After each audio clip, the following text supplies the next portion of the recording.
के ऊपर हमारे ऊपर ये जानलेवा हमला था और ऐसा मुझे लगता है कि सरकार जानबूझ करके मेरी हत्या कराना चाहती है।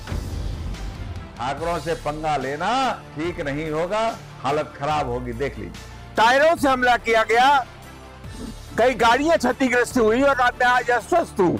ये मुगलों की नाजायज औलाद हैं, इनके साथ तो होना ही है। नमस्कार, मैं सुशांत प्रताप सिंह हूं और आप देख रहे हैं यूपी न्यूज। राणा सांगा पर की गई विवादित टिप्पणी को लेकर मचा बवाल अभी तक थमा नहीं। सपा सांसद रामजी लाल सुमन ने जो विवादित टिप्पणी की थी, उसके बाद से उनकी मुश्किलें बढ़ती दिख रही हैं।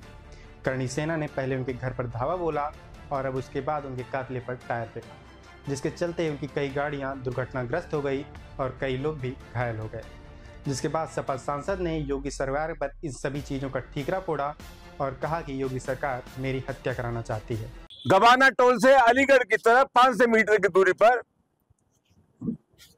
तथाकथित करणी सेना के लोग वहां घात लगाए बैठे थे।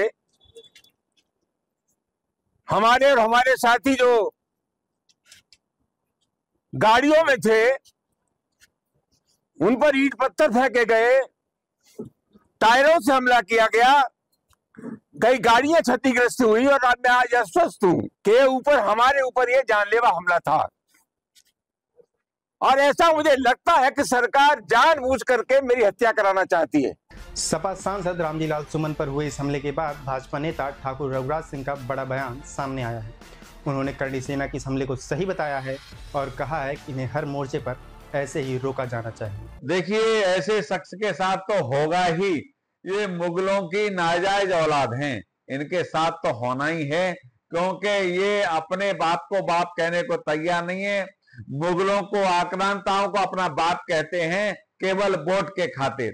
तो इसलिए इनके साथ तो ऐसा ही होगा, जहां भी जाएंगे पूरे देश में यही स्थिति बनेगी।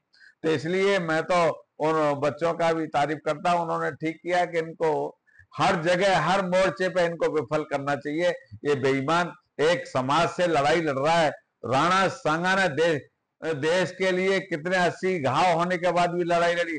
मैं रामजीलाल सुमन के घर से मैं पूछ रहा कि इनके फोर फादर्स कितने स्वतंत्रता सेनानी हुए और कितने रणबांकुरे हुए और कितने इन्होंने देश के लिए लड़ाई लड़ी, क्योंकि अपनी जीभ तो चला सकते हैं।